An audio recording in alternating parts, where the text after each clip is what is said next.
எல்லே இளங்கிளியே இன்னமுறங்குதியோ சில்லென்னழையேன்மின் நங்கை மீர் போதருகின்றேன் வல்லை உன் கட்டுரைகுள் பண்டேயுன் வாயருதும் வல்லீர்கள் நீங்களே நானேதானாயிடுகா ஒல்லை நீ போதாய் உனக்கென்ன வேறுடையை எல்லாரும் போந்தாரோ போந்தார் போந்தெண்ணிக்கொள் வல்லானை கொன்னானை மாத்தாரை மாத்தழிக்க வல்லானை మాయనై పాడేలోరెంబావాయ్.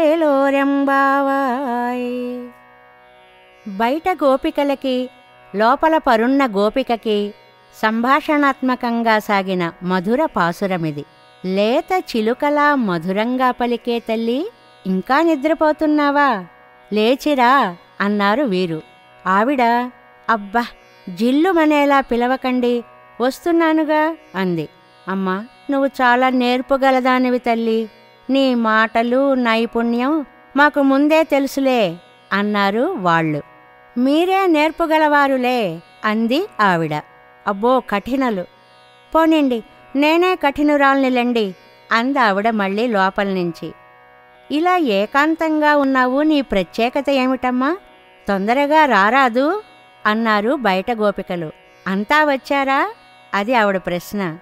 ఆ, బయటకు వచ్చి లెక్క పెట్టుకో, అందరూ వచ్చారు అన్నారు.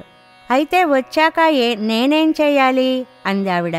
కువలయాపీడమనే ఏనుగని చంపినవాడు, శత్రుదర్పాన్ని అణచినవాడు, మాయావి అయిన శ్రీకృష్ణుని కీర్తిని గానం చేద్దామమ్మా, రా అంటూ గోపికలందరూ కూడా ఎంతో ఆనందంగా ఆహ్వానించారు లోపల గోపికని.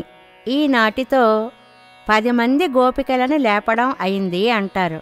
ఇది 10 అని చెప్పినా అందరూ అందరినీ లేపినట్లుగా భావించుకోవాలి అంటారు పెద్దలు.